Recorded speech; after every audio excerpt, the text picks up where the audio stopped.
결혼 후 시댁과의 관계에서 여러 감정이 교차하는 경험을 했습니다. 특히 시어머니와의 첫 만남은 지금도 생생히 기억납니다. 세련되고 우아한 스타일의 시어머니는 자신을 미국에서의 삶을 이야기하며 소개하셨고, 그 모습은 저에게 신선하면서도 약간 부담스러웠습니다.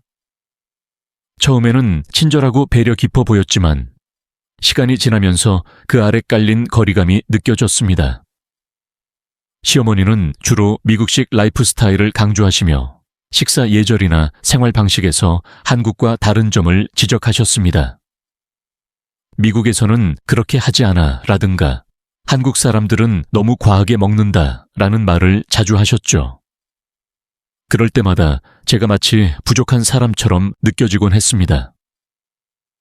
그럼에도 시어머니는 명절과 같은 전통 행사를 굉장히 중요하게 여기셨고, 특히 미국에 계신 가족들이 한국에 올 때는 전통을 엄격하게 지키려 하셨습니다.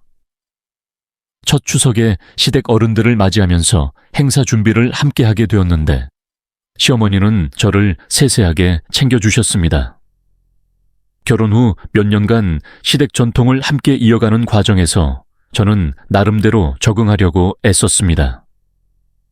시어머니의 겉과 속이 다른 모습이 가끔 혼란스럽긴 했지만 그 과정에서 저도 조금씩 단단해지는 것을 느꼈습니다. 어머니는 내가 그녀의 리듬에 맞춰 따라다니는 것을 은근히 무시했다. 나는 무역회사에서 관리자로 일했는데 명절이나 제사를 준비할 때마다 어머니는 내 직업을 비꼬며 폄하했다. 명절을 준비하는 동안 어머니와 둘이 있는 경우가 많았기 때문에 나는 내가 살았던 시대를 자랑하며 시작해서 며느리를 아들보다 낮게 여긴다고 말하며 끝을 맺었다. 이런 대화가 반복되면서 내 마음은 점점 편안해졌다.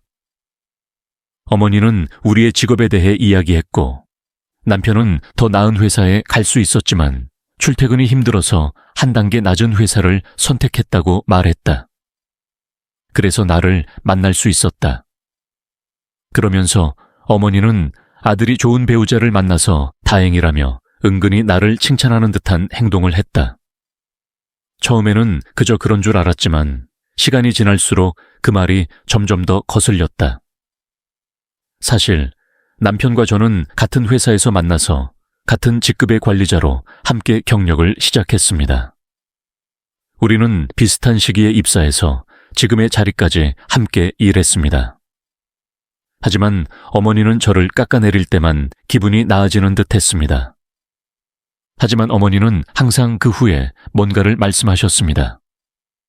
게다가 어머니는 아들이 좋은 배우자를 만나서 다행이라고 하셨고, 인생에서 가장 중요한 것은 가족이라고 하셨고, 일도 중요하지만 가족이 더 중요하다고 하셨습니다.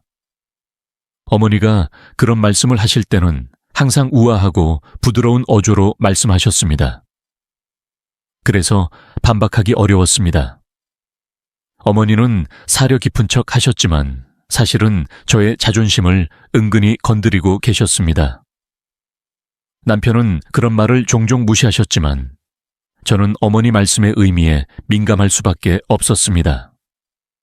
그러다 어느 해 명절을 준비하면서 어머니는 명절 준비를 귀찮은 일인 양 공개적으로 싫어하기 시작했습니다.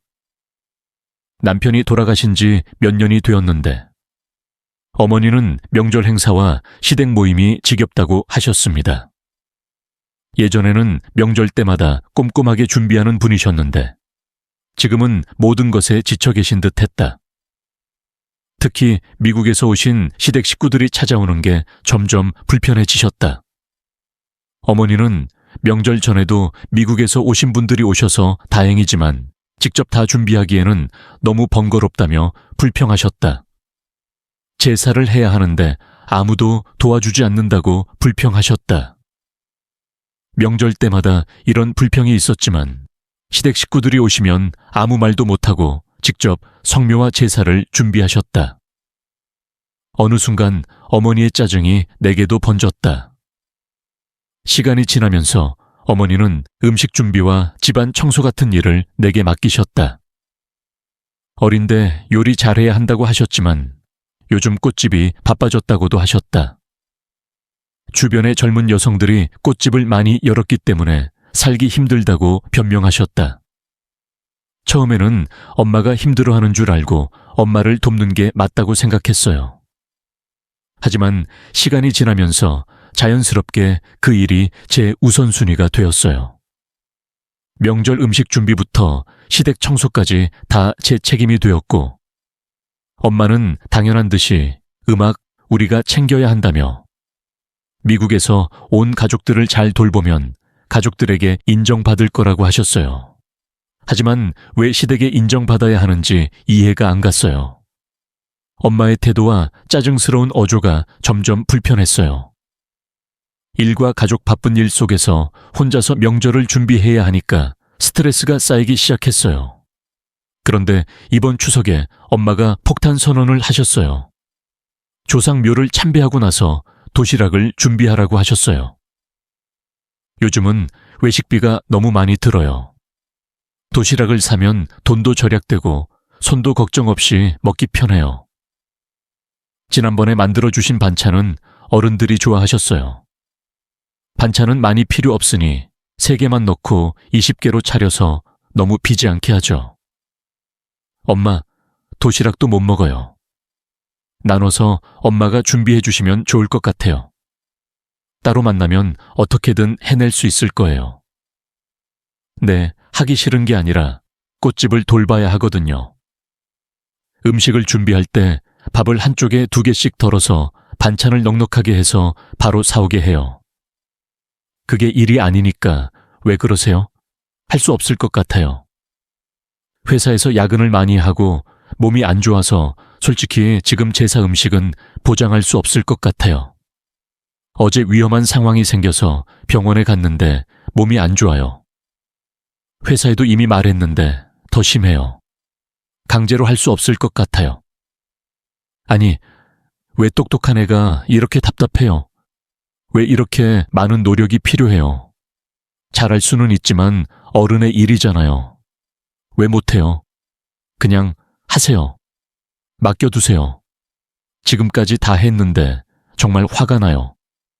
아무리 말해도 안 될 것 같아요. 그리고 왜 엄마가 내가 못하겠다고 미리 일정을 정해 놓으셨는지 모르겠어요. 제 상황을 좀 살펴보셔야 하지 않을까요? 최근에 엄마가 스트레스를 많이 받아서 꽃을 돌보기가 힘들어서 뭔가 생긴 것 같아요. 그리고 아빠가 돌아가신 후로 엄마가 이런 것들을 다 돌보셨는데 가족을 돌보는 대신 시댁에서 경제적으로 도움을 받고 계세요. 그래서 엄마가 그냥 무시하고 안 할 수는 없잖아요. 그래서 예민하신 것 같아요. 아니요. 하지만 확실히 돈은 받고 있어요. 얼마나 받고 계신가요? 충분하지 않나요? 아니면 충분하지만 그냥 할 기력이 없고 하고 싶어 하지 않으신 건가요? 그리고 시댁에서 왜 그러라고 요구하시는 건가요? 아니요. 저도 그것에 대해 생각해 봤어요. 하지만 이렇게 계속 서로 돕다 보면 우리 엄마는 며느리가 아들을 시켰다고 생각할 수도 있으니 결국 너와 나는 또 다툼이 생길 것 같아서 그 말을 듣다가 남편이 자기 나름대로 시어머니와 갈등을 중재하려 하는 것을 보고 나도 더 이상 다투지 않고 참기로 했다. 어쨌든 도시락은 준비하지 않기로 했다. 싸울 이유도 없고 이 문제로 엄마와 더 이상 부딪히고 싶지 않았다. 그날은 순조롭게 흘러가는 듯했지만 추석 전날 시댁에 도착하니 예상과 전혀 다른 일이 벌어졌다. 현관문을 열자마자 어머니는 이미 도시락을 다 준비해 놓았다. 내가 들어가자마자 밖에서 먹는 건 돈 낭비라며 도시락을 다 준비해 놓았으니 내가 제사상을 차려야 한다고 했다. 옆에 있던 남편도 그 상황을 보고 당황한 기색이었다. 어색한 분위기 속에서 남편은 어머니의 표정을 보고 내게 제사상을 차려달라고 했다. 어머니가 이미 도시락을 다 만들어 놓았으니 내가 제사상을 차려야 한다. 그 말을 듣고 순간 마음이 복잡해졌고 남편이 어떻게든 어머니 편을 드는 것 같았다. 그의 태도에 실망했다. 눈앞에 도시락 20개가 쌓인 것을 보고는 더 이상 할 말이 없었다. 이미 준비한 것에 대해 다투어야 했다. 쓸데없는 짓이라고 생각해서 이 상황이 빨리 끝나기만을 바랐다. 결국 제사상을 차리게 되었다. 제사상을 차리는 동안 여러 생각이 스쳐 지나갔고, 그가 그 문제로 나를 압박하니 그가 직접 다 준비한 것인지 이해할 수 없었다. 그는 기분 좋게 하지 않고 내가 안 하니까 어쩔 수 없다고 했다. 한편으로는 원망스러웠지만 문제를 더 키우고 싶지 않았다. 그날 밤 제사상을 차리고 난 후 온 몸이 무거웠다. 그러다가 명절날 시댁 어른들이 아침 일찍 도착해서 제사를 마치고 모두 함께 성묘를 갔다. 성묘는 무사히 끝났지만 성묘 가는 길에 묘소에 도착하니 시댁 어른들의 표정이 좋지 않았다. 여기저기 풀밭을 둘러보며 잡담을 나누기 시작했다. 어른들은 그들은 서로를 바라보며 결혼을 시작했다. 그때 이모는 잔디밭이 제대로 관리되지 않은 것 같다고 조용히 말했다. 다른 어른들도 동의하는 듯했다. 어머니는 어른들의 불만스러운 시선을 감지하고 분위기를 밝게 하려는 듯 서둘러 준비해둔 도시락을 꺼내기 시작했다. 불을 끄듯 서둘러 도시락을 여는 모습이 안타까웠다. 평소에는 묘를 참배한 뒤 근처에서 식사를 하고 여유롭게 시간을 보내는 것이 관례였지만 이번에는 서둘러 도시락을 꺼내 먹어 분위기가 어색해졌다. 도시락을 먹고 나니 묘를 참배한 뒤의 일정을 계속할 필요가 없었다. 결국 어른들은 자연스럽게 정리를 하고 떠날 준비를 시작했다. 어머니는 그 상황에 당황했다. 어머니는 멍하니 서서 어른들이 떠날 준비를 하는 모습을 지켜보았다. 그러다가 뭔가 이상하다는 것을 느낀 듯 갑자기 어색하게 웃으며 어른들에게 물었다. 그녀는 너무 일찍 떠나는 거 아니야? 라고 말했다. 그러자 시아버지가 퉁명스럽게 대답했다. 그 말을 신호로 다른 어른들도 하나둘 떠나기 시작했다. 한 명은 작별 인사도 없이 떠났고 그때서야 주변이 고요해졌다. 시댁 어른들이 다 떠나고 우리 가족만 남았을 때 어머니가 갑자기 차 트렁크에서 자루를 꺼내기 시작했다. 나는 그 광경을 지켜보며 무슨 일인지 어리둥절해했다. 그러자 어머니가 갑자기 내게 던지듯 말했다. 뭐라도 해. 어머니, 무슨 말씀이세요? 왜 잡초를 뽑아야 합니까? 정말 모르니까 묻는 거예요. 도시락도 안 싸고 제사상도 함부로 차렸잖아요. 뭐 하신 거예요? 여기 계신 이상 잡초를 치우고 떠나세요. 당연히 당신의 일이라고 생각하실 줄 알았어요. 그리고 맞는 말씀이에요. 골프장을 예약해 두었으니까 한 라운드 하러 갈게요. 가족과 미리 약속이 있어서 생각보다 빨리 움직이게 됐지만 어쨌든 일찍 가는 게 낫지. 여기서는 제대로 잡초를 치우고 있어. 그리고 혹시 내가 없는 동안은 다른 짓 하지 마. 요즘은 핸드폰 카메라가 너무 좋아. 멀리서도 뭐 하는지 다 보여. 제대로 해. 전이의 말에 온 몸이 완전히 얼어붙었다. 지금 나한테 잡초 치우라고 하는 건 말이 안 되는데. 게다가 미리 약속을 잡고 골프장에 가다니. 여러모로 충격이었다. 연타도 있고 게다가 핸드폰 카메라로 바로 감시하겠다고 한 게 너무 모욕적이어서 참을 수가 없었다. 엄마가 나를 완전히 무시하는 것 같았고 그냥 조금 무시하는 게 아니었다. 마치 나를 노예 취급하는 것 같았다. 노예 취급을 한다면 돈을 주겠다. 나는 그녀가 재능 있는 아들과 결혼했다는 핑계로 돈 한 푼 없이 그녀를 착취할 뿐이었습니다. 어머니는 잡초 뽑는 기구를 내려놓고 남편 쪽으로 고개를 돌리며 말했다. 그래, 너도 준비됐어. 삼촌과 숙모, 잠깐만. 빨리 가자. 이게 말이 되잖아. 왜 내가 잡초 뽑는 일을 해야 하지? 내 일이 아니야. 그리고 나는 너희 조상 제사를 위해 상을 차렸어. 처음부터 그럴 기회가 아니었어. 도시였으니까. 한 사람이 두 가지를 다 할 수는 없잖아. 물론 우리는 일을 나눠서 했지. 그럼 왜 나한테 벌을 주는 거야? 하하, 너 정말 말이 많아. 여기 있는 동안 하면 괜찮을 거야. 네가 할 일도 아니잖아. 어쨌든 더 할 말 없잖아. 난 일 마치고 돌아올 테니까 그때까지 치워. 자기야, 정말 미안해. 저기 외가 친척들하고 약속이 있어서 가야 해. 가. 인사만 하고 바로 돌아올게. 지금 상황이 어이가 없어. 계획도 없이 이렇게 서 있기도 힘든데 넌 나한테 잡초 뽑으라고 하잖아. 넌 여기 없고 어이가 없어. 엄마 말처럼 과하지 말고 쉬어. 피곤하면 쉬어. 엄마가 전문가처럼 하라고 한 건 아니니까 쉬어. 인사하고 돌아올게. 딸이 나를 달래려고 했지만 그 말은 나를 더 화나게 했다. 남편이 시어머니와 나갔다. 그리고 나는 그 광경을 멍하니 바라볼 수밖에 없었다. 남편의 등이 내 손에서 빠져나가는 것을 보며 복잡한 감정이 가슴을 얽었다. 생각하면 생각할수록 억울해졌다.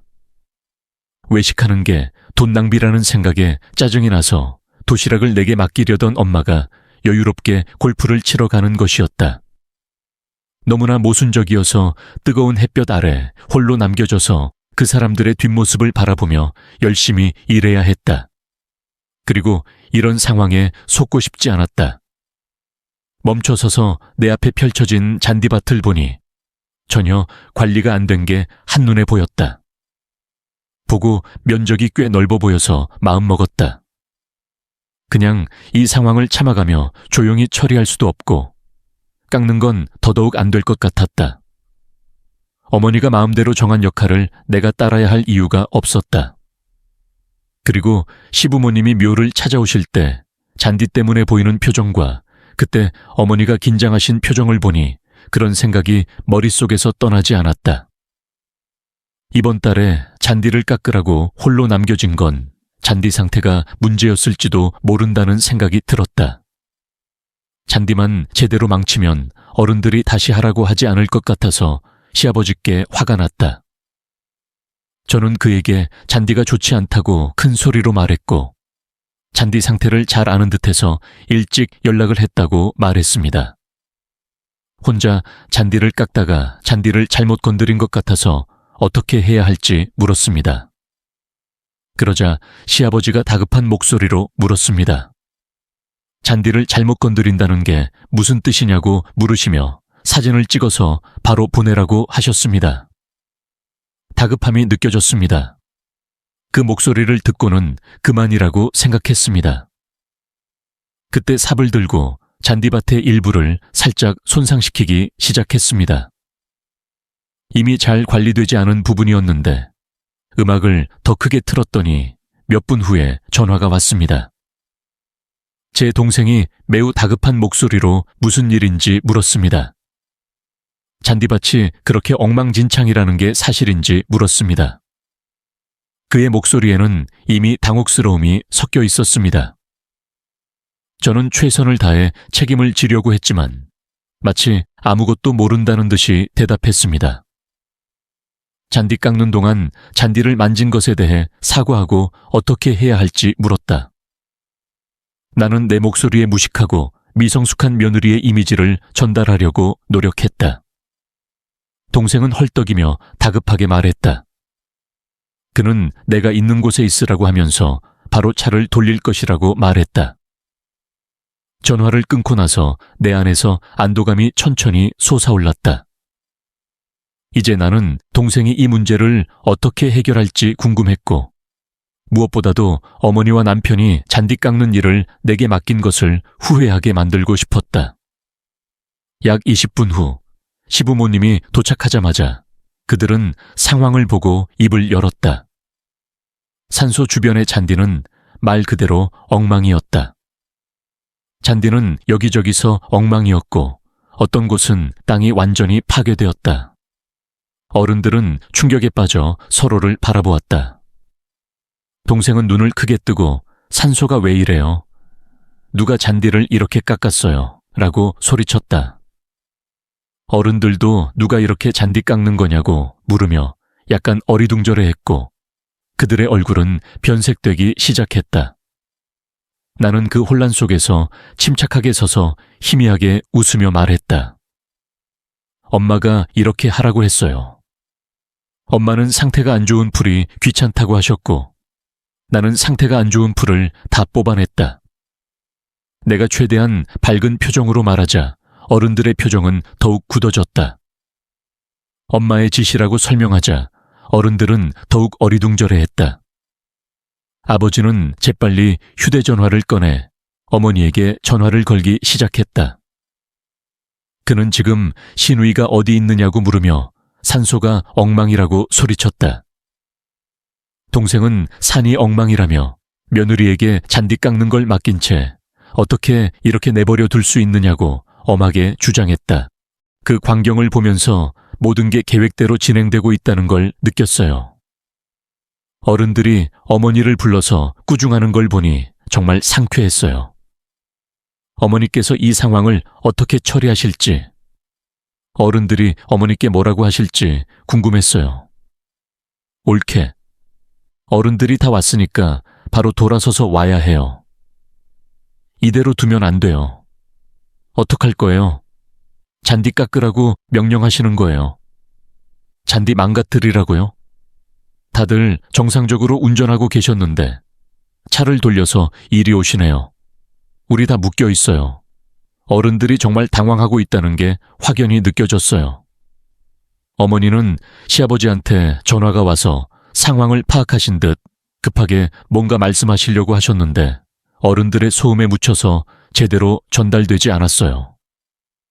시아버지는 전화기를 귀에 대고 손을 흔들며 어른들에게 무언가를 설명하려고 했지만 그때쯤에는 이미 상황이 어수선했고 말로 설득할 분위기도 아니었다. 어른들은 어머니에게 계속 전화를 걸어 산소실로 빨리 돌아가라고 재촉했다. 예상대로 어머니께서 곧 전화를 걸어왔다. 전화를 받자마자 어머니의 다급한 목소리가 들렸다. 숨이 가쁜 듯한 목소리로 도대체 무슨 짓을 한 건지, 어떻게 잡초를 뽑아서 여기까지 왔는지 물었다.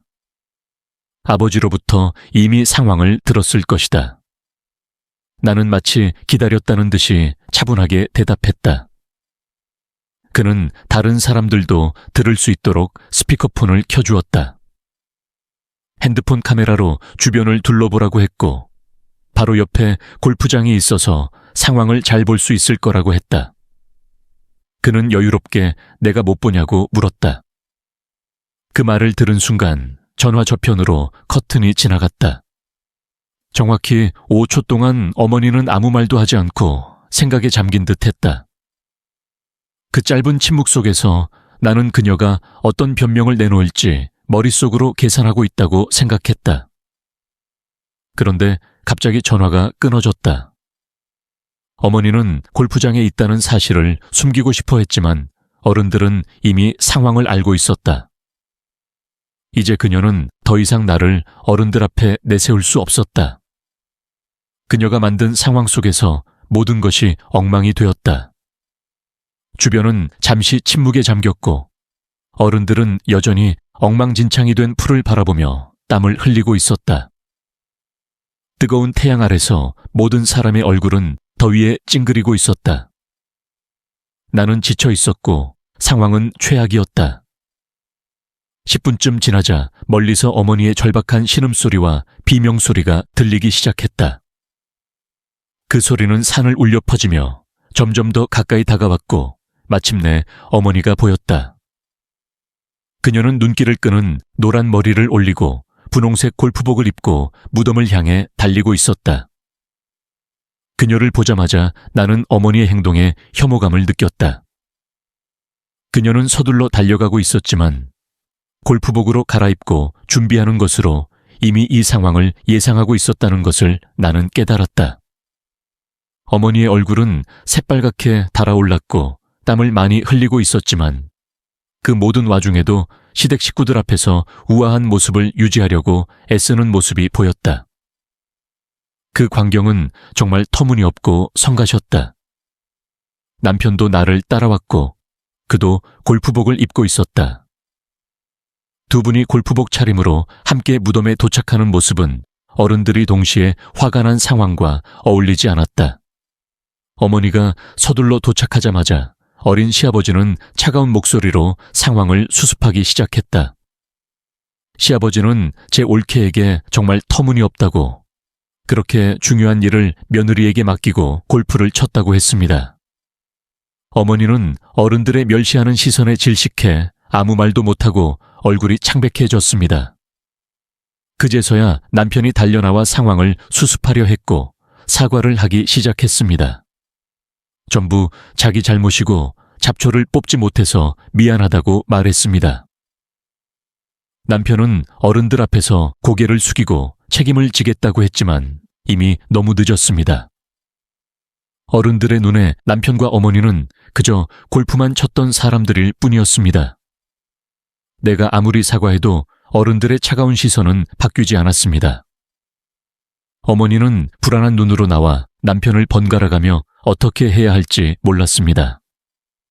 내 동생 매형은 수에게 실망감을 감추지 않고 벌 한 마리와 같은 중요한 일을 아무것도 모르고 골프를 하러 간 며느리에게 맡기는 건 도저히 생각할 수 없는 일이라고 했다. 그는 그녀가 자신이 올케를 신뢰하던 방식과 너무나 다르고 더 할 말이 없다고 했다. 그 말을 듣고 큰 고모도 한마디 했다. 내가 끼어들었다. 나는 큰 고모가 그렇게 중요한 산소 관리를 며느리에게 맡기고 제사를 엉망으로 만든 게 이해할 수 없다고 했다. 그녀는 참을 수 없다며 거의 기절할 뻔했다고 덧붙였다. 어른들의 얼굴은 굳어졌고 두 사람에 대한 불만은 더욱 커졌다. 그 사이에 분홍색 골프복을 입고 노란 머리를 단정하게 묶은 어머니는 우아하게 보이려고 애쓰며 국어를 시작했다. 그녀는 갑작스러운 약속이라 어쩔 수 없다고 말을 바꾸었지만 결국 며느리가 잘할 줄 안다고 책임을 전가하려 했다. 하지만 작은 시아버지는 더는 참을 수 없어 소리를 지르며 이렇게 중요한 일은 하는 사람이 해야지, 아니면 옆에서 가르쳐야 한다고 했다. 그 상황에서 나는 이미 너무 오랫동안 뜨거운 햇볕 아래 있었고 너무 피곤해서 쓰러질 것 같았다. 나는 상황을 유리하게 바꾸기 위해 지친 척하면서 주저하는 척했다. 그러고는 몸이 너무 피곤해서 아기를 준비해야 한다고 힘겹게 말했다. 이를 본 어른들은 놀라서 내 손으로 다급한 몸짓을 했다. 작은 시아버지는 빨리 가서 쉬라고 하고 더 이상 내버려 두지 않겠다고 했다. 붙잡지 않겠다고 했다. 조카의 며느리는 집에 간다는 말도 없이 그 자리를 떠났다. 그녀는 어른들에게 쥐처럼 혼난 어머니와 남편을 떠나 안도한 마음으로 걸어갔다. 그런데 나중에 알고 보니 정말 웃긴 일이 있었고 그날 이후로 어머니를 보지 못했다. 나중에 어머니가 조상묘 관리와 조상제사 준비로 너무 바빠서 정신이 나갔다는 소식을 들었다. 어쨌든 왜 그렇게 자주 드나들었는지 이제야 알았다. 하지만 그보다 더 충격적인 일이 있었다. 어머니가 무료로 운영하던 꽃집을 조상묘 관리와 조상제사 준비의 대가로 쓰고 있었다. 그 가게는 지하철역에서 가까운 아주 좋은 위치에 있었고 그때서야 시댁이 얼마나 부유한지 깨달았다. 그 모든 일이 있은 후로 어른들은 더 이상 어머니를 돌보지 않기로 결정한 듯 했다.